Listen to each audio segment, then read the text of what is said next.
नमस्कार, आप देख रहे हैं राजौरी ट्रिब्यून। मैं हूं विनय भारद्वाज। मैं इस वक्त नौशहरा की बॉर्डर की पंचायत कलसिया में हूं और एक बार फिर से भारतीय सेना द्वारा मेडिकल कैंप का आयोजन किया गया है, जो कि कलसिया बटालियन, झंगड़ बटालियन, इसके साथ कलाल, रुमली धारा, सभी के सहयोग से भारतीय सेना की तरफ से यहां पर एक मेडिकल कैंप ऑर्गेनाइज किया गया है और सैकड़ों की संख्या में यहाँ गाँव के लोग आए हैं, बुज़ुर्ग हैं, महिलाएँ हैं, बच्चे हैं और युवा हैं। काफ़ी सहूलियत जो है लोगों को मिल रही है। दूर दराज का ये इलाका है। मेरे साथ सामाजिक कार्यकर्ता अश्विनी कुमार चौधरी हैं, इनसे बात करेंगे। सर, सेना का काफ़ी सहयोग रहता है बॉर्डर से सटे इलाकों में और काफ़ी सराहनीय काम रहता है भारतीय सेना का कि आज दूर दराज के इस इलाके में लोगों के जो मेडिकल कैंप लगाया गया, फ्री चेकअप हो रहा है, फ्री में दवाइयाँ वितरित की जा रही है। क्या कहेंगे सर? सर, भारतीय सेना का यहाँ तक तलक है, इस बॉर्डर एरिया में भारतीय सेना यहाँ की जितनी भी जनता है इस बॉर्डर खित्ते की, उनकी सुध सिर्फ मेडिकल कैंप लगा के ही नहीं लेती, बल्कि जब सरहद पे हालात ख़राब हो जाते हैं, पाकिस्तान की ओर से शेलिंग होती है, तब भी ये सेना मोर्चों पे भी डटी हुई है और हमारी भी सुध लेते हैं। आवाम को भी देखती है, आवाम को भी देखते हैं। और आज ये जो मेडिकल कैंप इस बॉर्डर इलाका में लगाया गया है, आप देख रहे हैं बहुत से बुजुर्ग जो दूर दराज इलाके से यहाँ आए हुए हैं, वो नौशहरा तक नहीं जा सकते, राजौरी नहीं जा सकते। उनके लिए, उनकी सहूलत के लिए, उन्हें मेडिकल चेकअप के लिए ये मेडिकल कैंप लगाया है। डिफरेंट सेक्शंस के डॉक्टर यहाँ बैठे हुए हैं और ये आज ही सिर्फ ये कैंप नहीं लगा है, हर महीने 2 महीने में ये कैंप यहाँ लगाए जाते हैं इस बॉर्डर एरिया में। तो भारतीय सेना का हम अगर मतलब शब्द कम पड़ जाते हैं इनकी सराहना करते हुए, क्योंकि सरहदों की हिफाजत करने के साथ साथ ये ऑपरेशन सद्भावना के तहत लोगों की सेहत का, माल मवेशी की सेहत का और किसी किस्म की भी कोई मुश्किलात हो, बच्चों के खेलने का यहाँ तक तल्लक है। हाल ही में मेरी मुलाकात यहाँ के कमांडिंग ऑफिसर से हुई।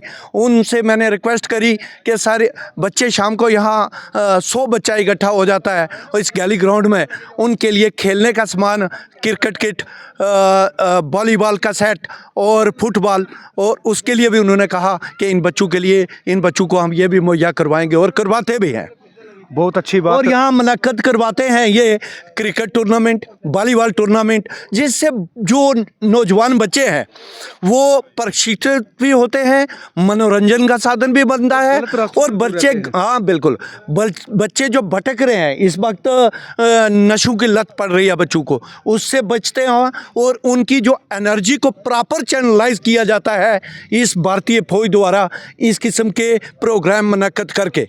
तो भारतीय फौज के साथ ये यहाँ के जो बॉर्डर एरिया के लोग हैं ये भी शाना बशाना चलते हैं, क्योंकि ये फौज के साथ कंधे से कंधा मिला करके चलना, इस बॉर्डर इलाका में भारतीय फौज का और इन जनता का जो तालमेल है वो हमेशा सराहनीय रहा है और रहेगा। मैं आश्वासन देना चाहता हूँ भारतीय सेना को कि अगर आप हमारा इतना ध्यान रखते हैं तो जो हमारे फ़र्ज बनते हैं आपके ताईं, वो भी हम पूरे करने को तत्पर तैयार रहते हैं।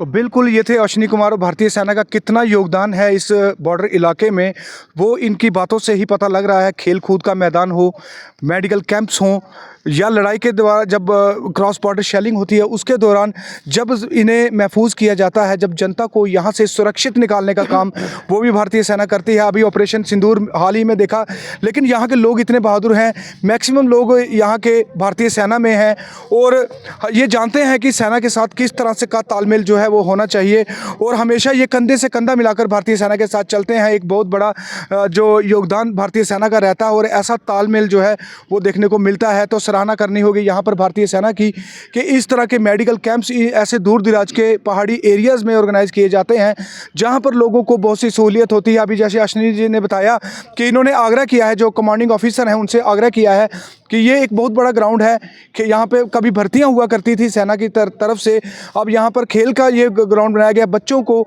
युवाओं को बुरी आदतों से दूर रखने के लिए, जैसे नशों की तरफ युवा अग्रसर हो रहे हैं, वहाँ से उन्हें ट्रैक पर लाने के लिए यहाँ पर खेल के लिए एक क्रिकेट नेट यहाँ पर लगवाया जाएगा, उसके लिए क्रिकेट किट यहाँ पर मुहैया करवाया जाए, वॉलीबॉल खेलने वालों के लिए नेट लगाया जाए और फुटबॉल खेलने वालों के लिए भी नेट लगाया जाए।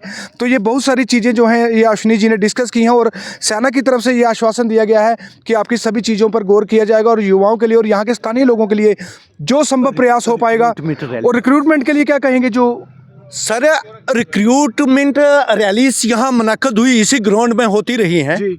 आज से 10 साल पहले। जी एक बहुत बड़ा अरसा हो गया है। इस बॉर्डर इलाका के बच्चे जब आप सुबह देखो वो तैयारी कर रहे होते हैं अपने फौज में जाने की जी। और ये इस खित्ता में ये जितने भी आप ये पक्के मकान देख रहे हो जहाँ यहाँ का जो इंफ्रास्ट्रक्चर है वो भारतीय फ़ौज की वजह से है, क्योंकि मैक्सिमम बच्चे हैं जो वो भारतीय फ़ौज में भर्ती होकर के अपने बच्चों को पढ़ाते हैं, फिर अगली जनरेशनें चलती हैं, वो उसमें कहीं कमी देखी जा सकती है इस वक्त।